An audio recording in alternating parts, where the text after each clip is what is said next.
Parece que ser um cristão não é fácil em meio à escuridão. Ainda mais se eu pensar que não é minha luz, mas a união com Deus que o brilho produz.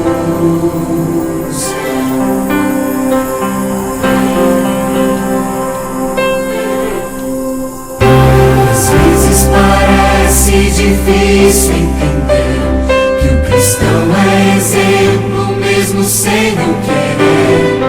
E por isso mesmo eu preciso orar para que Deus me ilumine e assim eu possa brilhar.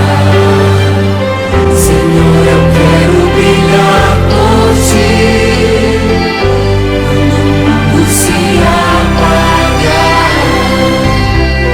Eu quero que através da minha vida alguém possa Te enxergar. Faze com que mesmo sem palavras eu fale do Teu amor. Eu quero brilhar por Ti, brilhar onde quer que for.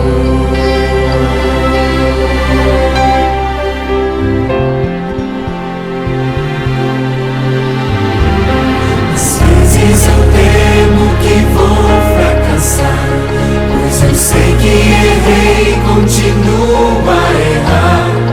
Mas a minha luz parece extinguir-se. Meu Deus, me dá força pra prosseguir.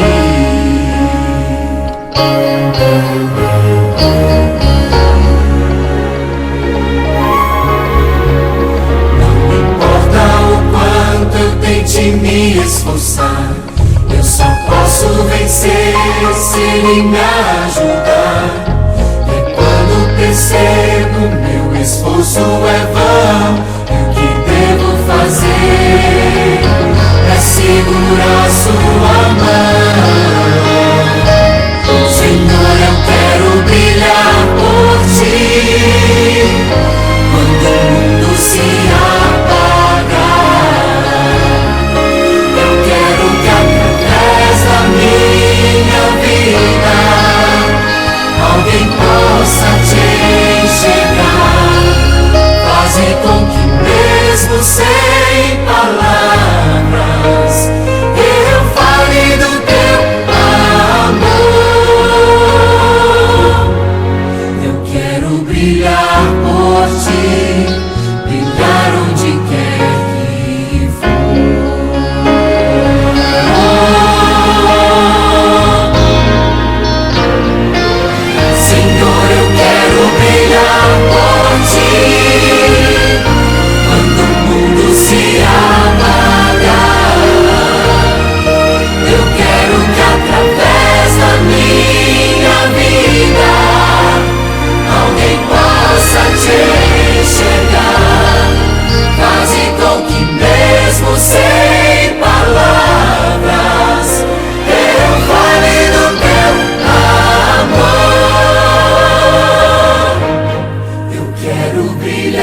por ti, brilhar onde quer que for. Quero brilhar por ti, brilhar onde quer que for.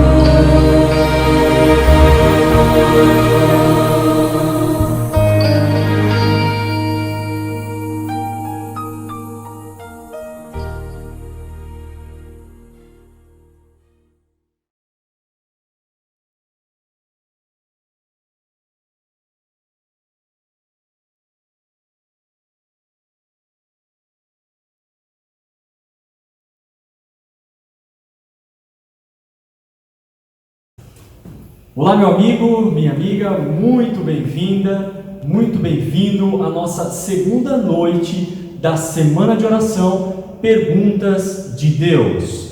Você é muito bem-vindo e eu espero que você receba as mais ricas bênçãos do céu, recaiam sobre você e sobre sua família nesse momento em que nós nos achegamos à presença de Deus. Como eu disse, essa é a segunda noite dessa semana de oração. Como você pode perceber, ontem nós tivemos um tema bem importante, um tema falando sobre justificação pela fé. Mas eu queria lembrá-lo de algo muito importante.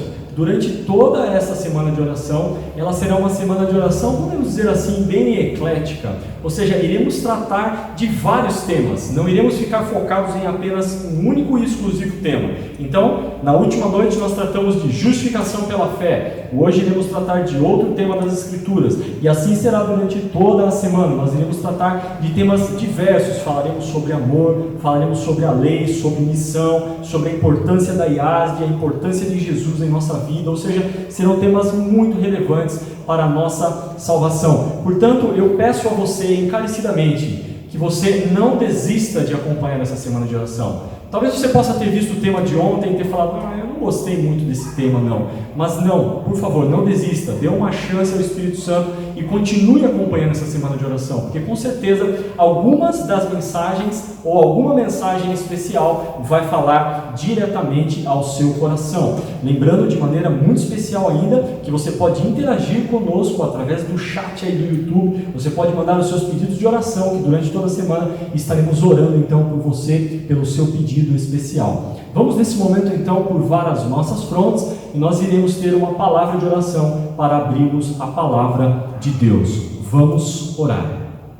Deus, nosso Pai Todo-Poderoso, Criador dos céus e da terra, louvamos o Teu nome e mais uma vez nos achegamos até a Tua presença, Senhor, reconhecendo que somos indignos e pecadores, mas que a Tua graça nos alcançou. E pedimos nesse momento que ao estudarmos a Tua palavra, que ao abrirmos ela, o mesmo Deus que inspirou os profetas a escrevê-la, seja o mesmo Deus Espírito Santo que esteja atuando em nossa mente e em nosso coração. Que a partir do sermão dessa noite, da mensagem dessa noite, a nossa vida possa ser transformada para a honra e glória do Teu nome. Pedimos agradecidos no nome de Jesus. Amém.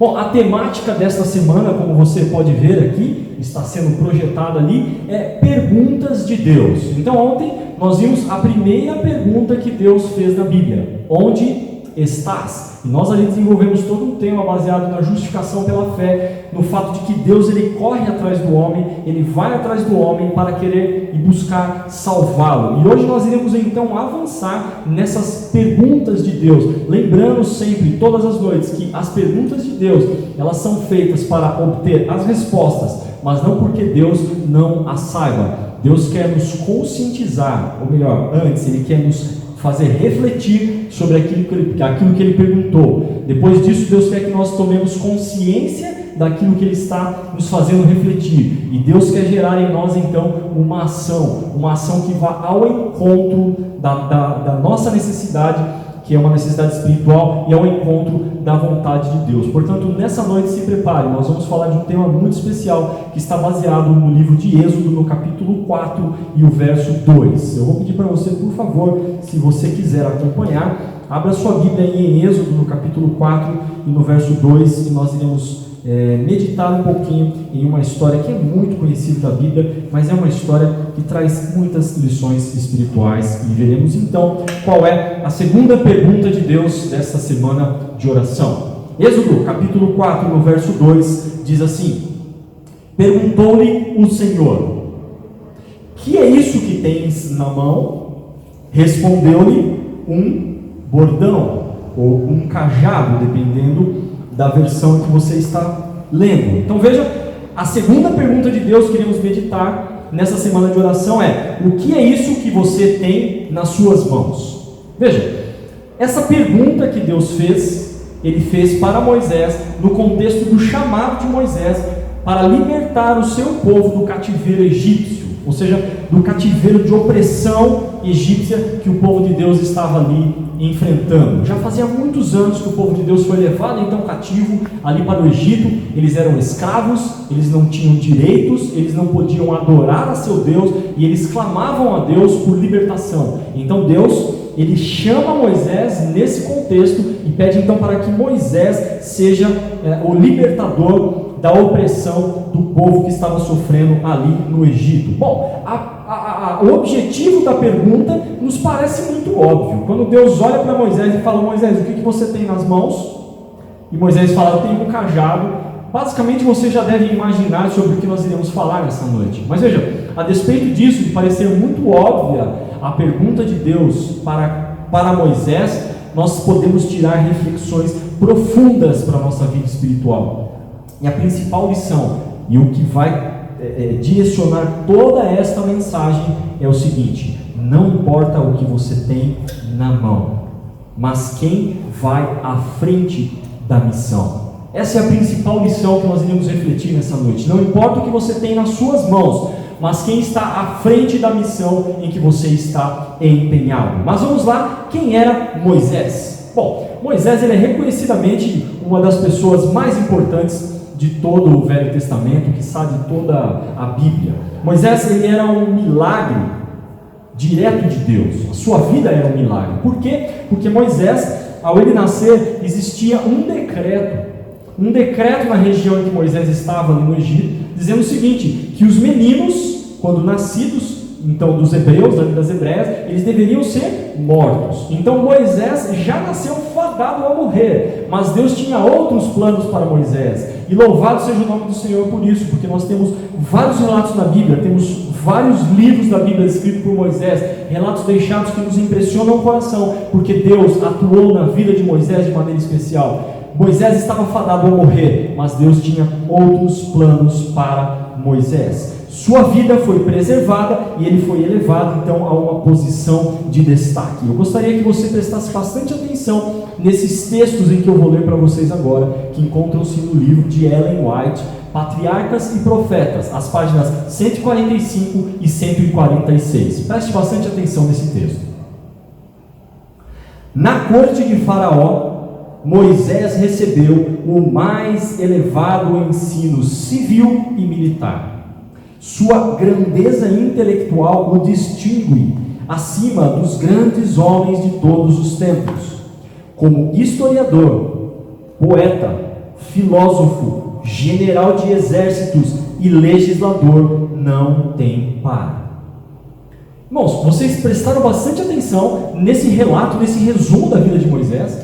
Veja que impressionante esse relato da vida de Moisés. Diz que Moisés recebeu o mais elevado ensino civil e militar. Portanto, Moisés foi ensinado não só a lidar com sociedade, questão civil, mas também um homem de guerra, militar. Mas veja que impressionante esse relato. Diz a palavra do Senhor através de Ellen White que a sua grandeza intelectual o distingue, ou seja, Moisés não pode ser comparado a ninguém. Moisés, ele é distinto acima dos grandes homens, e não só do tempo dele, mas de todos os tempos. A senhora Ellen White diz que como um historiador, como um poeta, preste bem atenção nisso, irmãos, como um filósofo, como general de exércitos e como legislador, não há ninguém que se iguale a Moisés. Uau! Irmãos, que homem era Moisés, elevado assim ao mais alto posto da época, um homem ensinado em todas as questões civis, militares. Ele era um historiador, um poeta, um filósofo, um legislador. Veja que não existia ninguém na época de Moisés igual a ele, e ele está acima dos homens, dos grandes homens de todos os tempos. Imagina o seguinte: Moisés, ele foi educado, trazendo para os nossos dias, talvez tentando fazer algum paralelo, já que Ellen White diz que não tem par, mas para a gente começar a entender um pouquinho esse paralelo de quem era Moisés. Veja só, Moisés talvez hoje tivesse sido ensinado em uma universidade, por exemplo, em Harvard, talvez tivesse presenciado ali e sido educado pelos grandes doutores, e ele estava sendo preparado para ser o próximo presidente dos Estados Unidos, por exemplo. Ou talvez Moisés tivesse sido educado e ensinado em Oxford, e estava ali sendo preparado para ser o primeiro-ministro da Inglaterra, e assim sucessivamente. Ou seja, Moisés foi ensinado naquilo que era melhor que existia na época. Portanto, não há dúvidas, Moisés, ele era uma pessoa muito capacitada. Mas, a despeito disso, lá em Hebreus, eu gostaria de ler com vocês no capítulo 11 do livro de Hebreus, e lá no versinho 24, nós vamos ver algo muito interessante falando sobre essa história de Moisés. A despeito de Moisés ser tudo isso que nós acabamos de dizer, a palavra do Senhor em Hebreus capítulo 11, verso 24, vai dizer o seguinte: pela fé, Moisés, quando já homem feito, então está se referindo ao mesmo relato que de Ellen White, recusou ser chamado filho da filha de Faraó, preferindo ser maltratado junto com o povo de Deus, a usufruir prazeres transitórios do pecado. Portanto, Moisés recusou as grandezas do Egito. Ele achou que tudo aquilo não valia a pena. Moisés fugiu então do Egito. É claro que a história de Moisés ela tem um fundo ali, né, que ele acabou fugindo efetivamente, mas Moisés, ele não quis mais aquilo. A palavra do Senhor deixa muito claro que ele preferiu ser maltratado junto com o povo de Deus a ser chamado, ele se recusou a ser chamado filho da filha de Faraó. Ou seja, ele estava sendo preparado para ser o próximo Faraó, talvez, ou abaixo do Faraó, mas ele não quis isso. Ele falou: vou para o deserto, onde serei ensinado por Deus. E exatamente isso que Moisés faz. Moisés vai para o deserto, ali ele passa mais 40 anos, sendo educado novamente ali por Deus, sendo educado agora por Deus, já que no Egito ele havia sido educado por todos os mestres e doutores da época. Moisés agora vai para o deserto, em Midian, ali ele se encontra, ele tem um encontro, ele se casa, ele tem filhos, ele começa a trabalhar para o seu sogro, uma vida tranquila e diferente de tudo aquilo que ele pensava que ele seria e que ele teria direito no Egito. Então Moisés passa ali agora a ser ensinado por Deus no deserto. E então vem esse relato que nós acabamos de ler. E eu gostaria de ler ali com você, meu querido irmão, que nós esmiuçássemos um pouquinho mais agora a palavra de Deus nesse contexto do chamado de Faraó. Porque veja, Deus vira para Moisés e fala: o que é isso que você tem na mão? Mas antes disso, até chegar aqui, Deus havia feito teve outras conversas ali com Moisés. Veja que interessante. Quando nós vamos no capítulo 3, volte ali comigo no capítulo 3 e no verso 10 e veja o que é dito. Êxodo 3, verso 10. Vem agora Deus falando para Moisés: eu te enviarei a Faraó para que tires o meu povo, os filhos de Israel, do Egito. Então veja, Deus, irmãos, quando Ele nos chama, Ele deixa muito claro aquilo que Ele quer de nós. Deus havia dito para Moisés de forma muito clara: Moisés, olha, a sua missão é a seguinte: você vai lá e vai libertar o meu povo do cativeiro do Egito. Uma missão muito clara. Deus tinha que ir então e libertar o seu povo. Agora, volte comigo a partir do verso 7 e acompanhe até o verso 9 agora. Veja em Êxodo no capítulo 3, a partir do verso 7, o que nos é dito sobre essa missão de Moisés. Disse ainda o Senhor, portanto Deus estava falando para Moisés: certamente eu vi a aflição do meu povo que está no Egito e ouvi o seu clamor por causa dos seus exatores. Conheço-lhes o sofrimento. Por isso, presta atenção nessa parte, irmãos, por isso desci a fim de livrá-lo das mãos dos egípcios e para fazê-lo subir daquela terra a uma outra terra, uma terra boa, ampla, terra que emana leite e mel, o lugar do cananeu, do Eteu, do Amorreu, do Ferezeu, do Eveu e do Jebuseu, pois o clamor dos filhos de Israel chegou até mim, e também vejo a opressão com que os egípcios os estão oprimindo. Veja o que diz a palavra do Senhor. Diz assim: olha, Moisés, eu tenho uma missão para você.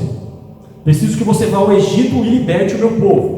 Só que Deus, Ele não só dá a missão, Deus deixa claro que Ele, Deus, é quem faria a obra. Moisés seria apenas um instrumento nas mãos do Senhor. O verso que nós acabamos de ler é muito claro, o verso 8. Deus diz assim: olha, eu, Deus, desci a fim de livrar o meu povo. Só que Moisés, eu preciso que você vá lá e seja o meu procurador, você seja o meu embaixador, você seja as minhas mãos, o meu instrumento para libertar o povo da opressão. Então Deus, Ele nunca, irmãos, nunca, presta bem atenção nisso aqui, nunca Deus nos dá uma missão sem a certeza do êxito. Deus já tinha falado para Moisés: Moisés, vá lá porque eu vou livrar o povo. Moisés, essa missão é minha, o povo é meu, eles estão sofrendo, estão clamando a mim, eu os conheço pelo nome, portanto Moisés, eu vou livrar o meu povo, mas eu quero que você vá à frente e me ajude nessa missão, você seja um instrumento nas minhas mãos para libertar esse povo. Mas, a despeito de tudo isso, de Deus haver dado uma certeza para Moisés, irmãos, Moisés fez várias objeções a Deus. E aqui nós temos que entender um pouquinho Moisés. Veja que interessante. Moisés era homem como nós. Apesar de ele ser um grande historiador, poeta, filósofo, general, legislador, etc., o maior homem de todos os tempos, ele ainda assim era homem como nós. E homem como nós, ele estava em uma zona de conforto muito tranquila. Porque veja, Moisés tinha todo o conhecimento que ele tinha. Aí ele foi para o deserto de Midian. Chega no deserto de Midian, ele acha uma bela esposa, casa-se com ela, tem 2 filhos, o seu sogro era bem de vida, emprega Moisés e fala: Moisés, cuida aqui do meu rebanho. E Moisés, irmãos, estava onde muitos de nós gostariam de estar nesse momento, na sua zona de conforto, no local mais tranquilo que ele podia se encontrar durante toda a sua vida. Ele já tinha passado por muitas coisas lá no Egito, e agora ele está tranquilo, na sua zona de conforto. Ele tinha família, ele tinha trabalho, ele tinha segurança. E vou dizer mais para vocês: Moisés conhecia o seu povo, ele sabia quem que era aquele povo, sabia que aquele povo era de dura cerviz, sabia que aquele povo talvez não iria ouvi-lo. Eu fico imaginando aqui, irmãos, talvez tentando visualizar a cena, quando Deus faz esse chamado para Moisés. Moisés talvez tenha pensado em alguns amigos dele, e tenha pensado e falado assim: puxa vida, mas aquela pessoa não vai me ouvir. Sabe, ele começou a criar as barreiras antes de entrar na missão, e é exatamente isso que Moisés faz. Veja que interessante, nós temos aqui na Bíblia, antes da Bíblia, eu gostaria de ler um outro texto para vocês, que também está no livro Patriarcas e Profetas, agora na página 149, falando sobre essa questão de que Moisés estava na sua zona de conforto, ele tinha família, trabalho e segurança. Vejam o que diz esse texto: admirado e aterrorizado com a ordem, Moisés recuou. Moisés pensou nas dificuldades que seriam encontradas na cegueira, na ignorância e na incredulidade do seu povo, muitos dos quais estavam quase destituídos do conhecimento de Deus. E a questão é a seguinte, irmãos: por que aceitar uma missão como essa? Veja, eu estou na minha zona de conforto, estou sentado no sofá da minha casa, como diz o outro, o ditado popular: estou quieto no meu canto, tenho tudo, tenho conforto, tenho segurança, tenho família, não estou passando dificuldades. Aí chega Deus e fala assim: eu tenho uma missão para você. Você olha, pensa, e como Moisés, você olha e fala assim: para que eu vou aceitar essa missão? Deus, a missão é tua, pois vá lá e execute a sua missão. É assim que muitos de nós muitas vezes pensamos, e foi exatamente assim que Moisés pensou. E veja que Moisés, como um homem como nós, o que ele fez? Começou a criar objeções a essa missão de Deus. E eu gostaria que você prestasse bastante atenção agora. Nós vamos projetar aqui para você uma tela, um PowerPoint aqui, para que você possa acompanhar isso aqui que eu vou dizer para vocês. Veja, Moisés ele fez 5 objeções a Deus, e Deus então fez as suas respostas. Ou seja, para cada objeção de Moisés, Deus tinha uma saída. Para cada objeção de Moisés, Deus tinha uma resposta. Veja que interessante, acompanha comigo a compreensão através dessa tela aqui que nós estamos projetando para você neste momento. Olha que interessante. A primeira objeção de Moisés é que Moisés diz o seguinte: quem sou eu? Senhor, quem sou eu? Eu estou quieto aqui, estou aqui no Egito, me deixa aqui, estou cuidando das ovelhas, está tudo bem aqui na minha vida. Deus vira para Moisés, na resposta dele, e diz o seguinte: eu serei contigo. E veja que aí do lado eu coloquei para vocês as referências. Isso está no capítulo 3, nos versos 11, no verso 12. Então Moisés, não satisfeito, Deus resolve esse problema. O que Moisés faz? Senhor, mas qual que é o seu nome? Porque eu vou chegar lá e vou falar assim: me mandaram aqui para libertar vocês. Quem mandou você, Moisés? Então Deus diz o seguinte: eu sou o que sou. Deus dá a resposta para Moisés. Deus não deixa Moisés sem resposta. Então, para cada objeção, Deus ia respondendo e resolvendo o problema da objeção. Então, Moisés, não satisfeito, disse: Senhor, mas e se eles não crerem em mim, Senhor? E se eles não crerem em mim? Então, Deus, a partir do capítulo 4, que é o contexto do texto em que nós estamos meditando nessa noite, do verso 1 até o verso 9, Deus realiza 3 sinais divinos. Deus diz para Moisés: usa o seu bordão, resolve o problema da lepra e vê a questão do sangue. Então Moisés fala: Senhor, tudo bem, olha, até aqui estava tudo certinho, mas veja só, Senhor, eu nunca fui eloquente, eu não sei falar, eu não sei me expressar, eu não sei pregar, e etc. E Deus vira para Moisés e diz assim: Moisés, eu vou te ensinar. Veja, irmãos, olha que tremendo isso aqui. Cada objeção de Moisés, Deus vai lá e resolve o problema. Então Moisés chega e diz o seguinte: olha, Senhor, quer saber de uma coisa? Envia outro, envia aquele que o Senhor quer enviar, menos a mim. Ou seja, Moisés decide: eu não quero ir. Então Deus fala assim: Moisés, por favor, eu vou enviar Arão antes de você. E Moisés se encontra ali com Arão, e Deus vira para Moisés e se ira.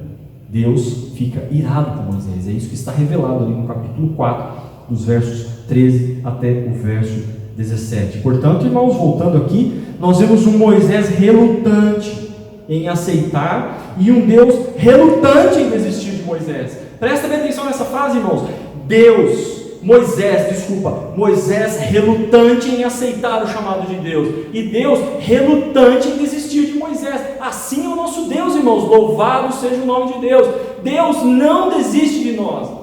Muitas vezes nós colocamos barreiras ao trabalho de Deus, muitas vezes nós colocamos obstáculos ao trabalho de Deus, nós ficamos como Moisés fazendo objeções: Senhor, quem sou eu? Senhor, manda outro, eu não sou eloquente, eu não sei, e etc. E Deus vai quebrando todas as barreiras, quebrando todas as barreiras, quebrando todas as barreiras. Sabe por quê, queridos? Porque a missão é de Deus, mas Ele quer nos alistar nessa missão. Nosso trabalho é cooperar com Deus em sua obra. A missão não é nossa. Deus deixou muito claro para Moisés: Moisés, eu vou lá livrar o povo. Essa missão é minha, mas eu quero você participando dela. E Moisés recusando, até chegar nesse ponto, irmãos, que nós temos que refletir. Não importa o que nós temos na mão, não importa aquilo que Deus me chamou para fazer, Deus não vai desistir de mim. Eu posso até tentar desistir de Deus, irmãos, mas Deus vai atrás de mim. E Deus foi atrás de Moisés, foi atrás de Moisés, foi atrás de Moisés, até que Moisés falou assim: Senhor, não quero, manda outro. Deus falou: não, Moisés, você vai, eu vou mandar teu irmão junto, porque ele vai te ajudar. Irmãos, tremendo, o nosso Deus é tremendo. Veja aqui, a pergunta de Deus, portanto, para Moisés, era para que ele refletisse sobre o poder de Deus. Veja, é uma demonstração de que Deus levaria a cabo aquela missão. Irmãos, volta lá, em Êxodo capítulo 4, verso 2. Deus vira para Moisés e fala: Moisés, o que é isso que você tem nas mãos? E Moisés responde para Deus: Senhor, um bordão, um cajado. Irmãos, o cajado lembrava a Moisés quem ele era. Quem era Moisés com aquele cajado na mão? Um pastor de ovelhas. E eu pergunto para vocês, para você que está me assistindo nesse momento, querido irmão, o que é um pastor de ovelhas diante do Egito? Responda para mim, por favor. Pense humanamente. Quais as chances de Moisés de libertar o seu povo do Egito com um cajado na mão e sendo um pastor de ovelhas? É possível resolver esse problema? Claro que não, definitivamente não. O Egito era muito maior, muito mais poderoso do que Moisés. Agora, então, quando Deus pergunta para Moisés assim, o que você está na mão? É porque Deus queria que Moisés lembrasse o seguinte, bom, com esse cajado aqui, eu não vou resolver nada. Mas Deus queria que Moisés refletisse. Lembre-se, as perguntas de Deus é para nos trazer reflexão. Deus queria que Moisés refletisse de que a libertação não seria feita por ele, Moisés. Seria feita através dele, Moisés. Amém? Por isso, irmãos, não por ele, mas através dele. Ele não tinha forças, mas Deus tinha o poder. Veja, portanto, eu concluo dessa forma. As objeções de Moisés não faziam sentido nenhum. Todas as objeções que Moisés colocou, irmãos, não faz sentido nenhum. Quem sou eu? Um pastor de ovelhas. É como se Deus dissesse para Moisés assim, e quem falou que é você que vai resolver o problema? Sou eu que vou resolver o problema, através de você. Não importa o que você é, Moisés. Você é um pastor de ovelhas. Você poderia ser um mecânico, poderia ser um administrador de empresas, poderia ser qualquer outra profissão. Eu estou chamando você para uma missão que é minha. Eu quero te alistar nessa missão. Portanto, Moisés, não é você que vai resolver o problema. Sou eu que vou resolver o problema. As objeções de Moisés não faziam nenhum sentido, irmãos. Deus é capaz de transformar e usar tudo aquilo que nós temos nas mãos em instrumentos poderosos para a sua missão. Veja que interessante. Moisés tinha um bordão na mão. E Deus perguntou, o que você tem na mão? Um bordão? Um cajado? Pois é. Com aquele cajado, lembrem-se agora da história do povo de Israel. Quantos milagres foram feitos com aquele cajado? O cajado não significava nada, irmãos, mas um cajado nas mãos de alguém temente a Deus e que quer agora decidido fazer a obra de Deus, esse cajado se transforma num instrumento poderoso nas mãos de Deus. Veja, e lembre-se, quando Moisés chega no Egito, o que ele faz? Depois de um tempo ele vai lá e com o cajado ele toca na água e a água se transforma em sangue. Irmãos, cajado não transforma água em sangue, né? Claro que não. Era o poder de Deus. Era para mostrar para Moisés que não importava o que Moisés tinha nas mãos, importava quem estava à frente da missão. Logo depois, o povo é permitido ao povo sair, e eles chegam agora diante do Mar Vermelho, e o que Moisés faz com o seu cajado? Ele toca nas águas, e as águas se abrem. Irmãos, cajado não abre mar. O que abre mar é o poder de Deus. Então Deus estava demonstrando para Moisés que aquilo que ele tinha nas mãos, sob a influência de Deus, sob o poder de Deus, nada poderia barrar a missão, porque a missão ela era de Deus. Depois saiu água da rocha em Horebe, mas veja que com o mesmo cajado, veja que lição espiritual importante, com o mesmo cajado, Moisés feriu a rocha em Meribá. Por conta desse pecado, Moisés não entrou na terra prometida. A lição que nós tiramos desse relato, nós já vamos avançar, é que mesmo aquilo que nós temos nas nossas mãos, se não for totalmente consagrado a Deus e usado em obediência, pode infelizmente acabar se transformando em uma maldição. Portanto, irmãos, o que temos nas mãos, precisamos consagrar a Deus. Porque se não consagrarmos aquilo que nós temos nas nossas mãos, e seja o que for, seja riqueza, seja talentos, seja dom, seja o que for, nós temos que consagrar tudo a Deus, porque aí sim será uma bênção. Queria ler com vocês um próximo texto agora, que está no livro Patriarcas e Profetas, na página 150. Presta bastante atenção nesse texto. Estas escusas a princípio procederam da humildade e retraimento. Mas depois que o Senhor prometera remover todas as dificuldades e dar-lhe, afinal, o êxito, qualquer nova recusa e queixa a respeito de sua inaptidão mostravam falta de confiança em Deus. Você entendeu esse texto? Deus chama Moisés. Moisés estava ali num momento de zona de conforto, tranquilo, não queria aceitar a missão de Deus. Isso é normal? Totalmente normal. Totalmente compreensível. Somos humanos, Moisés era humano, somos humanos e muitas vezes temos medo do novo, medo do diferente, medo do saia daqui e vá para lá. Nós temos muito medo disso, é normal. Mas veja, à medida que Moisés ele vai colocando os obstáculos e Deus vai removendo os obstáculos, e aí chega no final, não tem mais o que fazer. Moisés fala, manda outro. Deus fala, não, Moisés, vai você e vai com outro junto. Irmãos, o Sr. Ellen White diz que depois de Deus prometer remover todas as dificuldades, e não só, Deus não prometeu apenas remover as dificuldades, mas prometeu dar o êxito a Moisés. Ou seja, Moisés, você vai ser vitorioso nessa batalha, com o teu cajado na mão. Você é um pastor de ovelhas apenas, mas você vai ter o êxito. Ou seja, após Deus dar a certeza para Moisés do êxito, qualquer nova recusa agora seria inaptidão, ou seja, seria, falta de confiança em Deus. Bom, como eu disse, a pergunta parecia muito óbvia lá no início. O que é isso que você tem nas mãos? Mas veja quantas lições espirituais nós podemos tirar de uma simples pergunta de Deus. O que é isso que você tem nas mãos? E, irmãos, deixa eu dizer uma coisa para vocês. Eu não fiz essa semana de oração, não preparei essa semana de oração simplesmente para explicar teologicamente, para tentar aqui fazer um sermão, para impressionar ninguém. Não, nada disso. Essa semana de oração tem um objetivo muito claro. É que essas mesmas perguntas de Deus, irmãos, ela alcance o seu coração que está assistindo essa semana de oração. E você reflita nessas perguntas. E você tome uma ação decisiva em favor de Deus. Portanto, tudo isso que eu falei agora é simplesmente para chegar nesse ponto. O ponto é o seguinte: o que você tem nas mãos? Irmão Eduardo, eu não sou eloquente. Irmão Eduardo, quem sou eu? E se eles não crerem em mim? Manda outro. Queridos, o bordão e o cajado, ou melhor, o bordão, o cajado, era aquilo com que Moisés estava familiarizado. Sim ou não? Sim.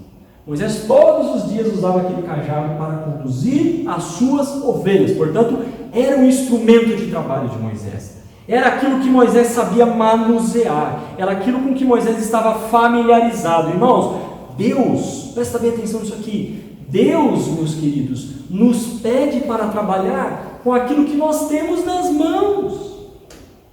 Você fala, eu não sei dar estudos bíblicos, mas você sabe fazer outra coisa.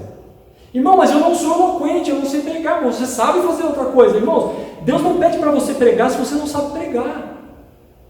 Deus não pede para você ir para um lugar distante se você tem medo de ir para esse lugar distante. Deus pede para você assim, faça o trabalho no local em que você está. Quando Deus fala assim para mim, olha, Eduardo, o que você tem nas mãos?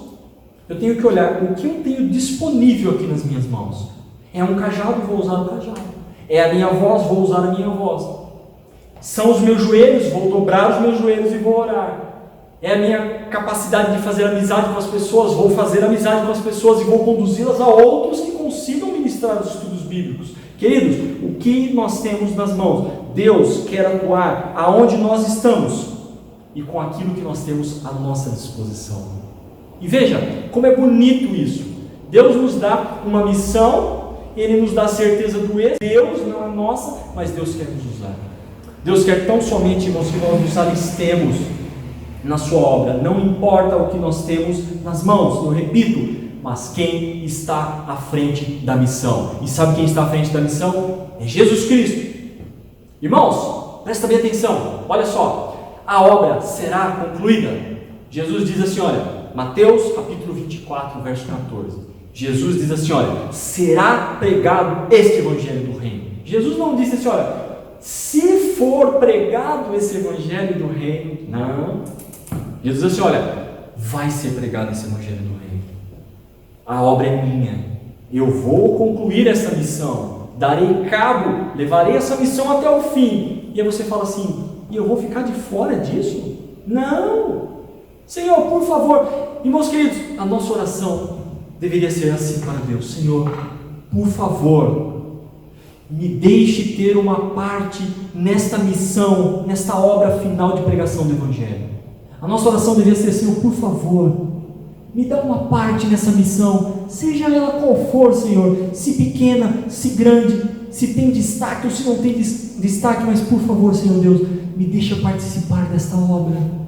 Essa deveria ser a nossa oração, queridos, e não simplesmente recusar um chamado desse. Irmãos, aquilo que nós temos para fazer, aquilo que nós temos em nossas mãos, é a verdade mais solene e completa, já colocada nas mãos de seres humanos. Somos um povo com uma verdade que não deve ser escondida debaixo da cama, não deve ser escondida dentro do nosso coração. Nós temos uma verdade que precisa ser proclamada ao mundo. Veja, o chamado de Moisés mostra que Deus está disposto a remover todos os obstáculos. Qual era a missão de Moisés? Libertar o povo do Egito. Qual é a nossa missão, queridos? Libertar o povo do cativeiro babilônico. É muito semelhante. Moisés é um tipo de Cristo.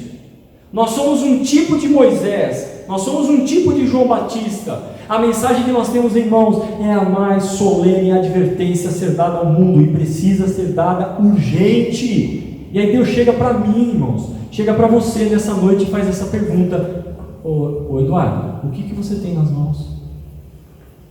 Irmãos, a nossa missão está descrita em Apocalipse capítulo 14. Apocalipse no capítulo 14, você conhece esse verso, mas eu gostaria de lê-lo com você.